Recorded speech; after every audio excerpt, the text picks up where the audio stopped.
नमस्कार दोस्तों, स्वागत है आप सभी का जैसा ऑल इन क्लासेस पर। दोस्तों, छत्तीसगढ़ राज्य में नए मुख्यमंत्री की घोषणा कर दी गई है। श्री विष्णुदेव साय जी छत्तीसगढ़ राज्य के अगले मुख्यमंत्री होंगे। तो इन्हीं के संबंध में आज हम चर्चा करेंगे। इनके जीवन के संबंध में, इनके राजनीतिक पृष्ठभूमि हम देखेंगे और इसके साथ साथ आपके प्रतियोगी परीक्षाओं के दृष्टिकोण से भी कुछ महत्वपूर्ण क्वेश्चन बन सकते हैं, उनके बारे में भी हम देखेंगे। तो पूरा वीडियो ध्यान से लास्ट तक जरूर देखिएगा। सबसे पहले हम देख लेते हैं इनके बारे में कुछ बेसिक जानकारी। ठीक है, इनका पूरा नाम श्री विष्णुदेव साय जी है। इनके पिताजी थे स्व श्री राम प्रसाद साय। माता जी का नाम है श्रीमती जसमनी देवी। इनका जन्म हुआ था 21 फरवरी 1964 को। सबसे इंपॉर्टेंट, इनका जन्म स्थान कहाँ पर? जसपुर जिला, याद रखेंगे, ग्राम बगिया, तहसील ये आपका कांसाबेल, जसपुर जिला। ठीक है, अब ये जो जसपुर जिला है कहाँ पर है वो मैं आपको मैप में दिखा देता हूँ। यहाँ पर ये आपको जसपुर जिले का मैप दिख रहा होगा। अगर आप जूम करके देखेंगे तो यहाँ पे देखेंगे कांसाबेल के पास आपको बगिया नामक गांव दिख रहा है। तो यही इनका जन्म स्थान है। ठीक है, तो याद रखेंगे जन्म स्थान महत्वपूर्ण है। अब यहाँ पर देखेंगे इनकी शिक्षा के बारे में हम बात करें तो हायर सेकेंडरी की शिक्षा इन्होंने लिया हुआ है। ये पारिवारिक पृष्ठभूमि के बारे में बात करें तो कृषक परिवार से बिलोंग करते हैं। यहाँ पर ये मैप मैंने आपको ऑलरेडी जूम करके दिखा दिया है। अब हम राजनीतिक पृष्ठभूमि के बारे में चर्चा करेंगे। तो सबसे पहले ये अपने गांव के पहली बार पंच बने थे 1989 1989 को। उसके बाद एक साल बाद ही ये निर्विरोध सरपंच बन गए थे 1990 को। पहली बार विधायक बने ये 1990 को ही। ठीक है, और 1990 से लेकर 98 तक ये विधायक बने रहे। विधायक कहाँ से बने थे? तपकरा क्षेत्र से। और ये जो तपकरा है ये आपका उस समय मध्य प्रदेश विधानसभा के अंतर्गत आता था। ठीक है, 1999 में ये पहली बार सांसद बने। सांसद कहाँ से बने? रायगढ़ क्षेत्र से। ठीक है, तो 1999 1999 में सांसद बने। 13वीं लोकसभा में ये सांसद बने थे रायगढ़ क्षेत्र से। उसके बाद अगर हम देखेंगे तो 1999 से लेकर आपका 2014 तक ये लगातार सांसद बने रहे रायगढ़ क्षेत्र से। ठीक है, पहली बार आपका छत्तीसगढ़ के भारतीय जनता पार्टी जो थे छत्तीसगढ़ राज्य के, उसके प्रदेश अध्यक्ष बने 2006 को। उसके बाद 2011 को भी बने।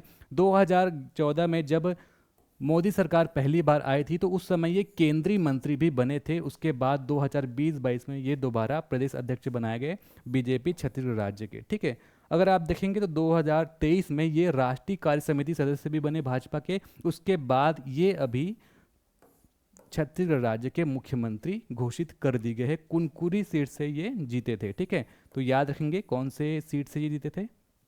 कुनकुरी सीट से ये जीते थे। तो कौन सी विधानसभा? कुनकुरी, ये भी आपको ध्यान में रखना है। ठीक, अब यहाँ पर हमने देखा था कि जो साय जी है वो 4 बार सांसद, 2 बार विधायक और इसके साथ साथ केंद्रीय मंत्री और इसके साथ साथ ये प्रदेश अध्यक्ष भी बने रहे हैं। ये राज्य के पहले आदिवासी मुख्यमंत्री होंगे।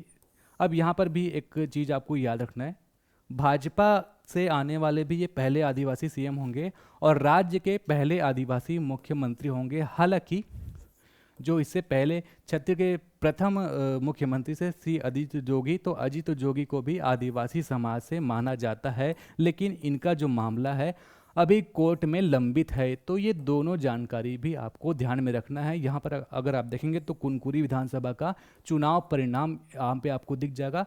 श्री विष्णुदेव साय जी लगभग 25,000 वोट से जीते थे। ठीक है, अब यहाँ पर छत्तीसगढ़ के मुख्यमंत्री के क्रम भी आपको समझना है। सबसे पहले मुख्यमंत्री कौन थे? श्री अजित जोगी जी सबसे पहले मुख्यमंत्री छत्तीसगढ़ के बने थे। दूसरे मुख्यमंत्री बने आपका 2003 से 2018 तक लगातार 3 बार रमन सिंह। ठीक है, तो रमन सिंह का क्रम अगर आप देखेंगे तो दूसरे मुख्यमंत्री भी बने, तीसरे भी ये बने, चौथे भी बने, लगातार 3 बार। ठीक है, तो क्रम के हिसाब से जो 5वें बने थे श्री भूपेश बघेल जी, ये आपका 2018 से 2023 तक रहे। उसके बाद क्रम के हिसाब से ही हम देखें तो जो श्री विष्णुदेव साय जी है क्रम के हिसाब से 6वें मुख्यमंत्री अभी छत्तीसगढ़ के बनेंगे। लेकिन अगर व्यक्तिगत हम दृष्टिकोण से देखेंगे तो पहला अजित जोगी, दूसरा रमन सिंह, तीसरा भूपेश बघेल और चौथा आपका श्री विष्णुदेव साय होंगे। तो ये व्यक्तिगत क्रम की हम बात करें, लेकिन अगर आप मुख्यमंत्रियों का क्रम देखेंगे तो ये 6वें क्रम के होंगे। ठीक है, तो चुनाव के हिसाब से 6वें क्रम में और व्यक्ति के हिसाब से चौथे क्रम में होंगे। तो ये सब भी आपको ध्यान में रखना होगा। ठीक है, तो अगर आपको हमारा क्लास अच्छा लगा तो वीडियो को लाइक कर दीजिएगा। इसके साथ साथ हमारे मोबाइल एप्लीकेशन में ये सारे पैकेजेस अवेलेबल है। सीजीपीएससी का आपको एडीओ का मिल जाएगा, हॉस्टल वार्डर का मिल जाएगा, प्रयोगशाला परिचारक का मिल जाएगा मात्र 1299 में। और इससे संबंधित जो भी आपको जानकारी चाहिए होगा इस नंबर पे आप कॉल कर सकते हैं। ये हमारा वेबसाइट, इस पर आप जा सकते हैं और हमारा जो सारा कोर्स है आपको हमारे mobile application Ajay Sahu online classes पर मिल जाएगा। तो अधिक जानकारी के लिए आप इस पर संपर्क कर सकते हैं। तो आज के लिए बस इतना ही। नमस्कार, धन्यवाद।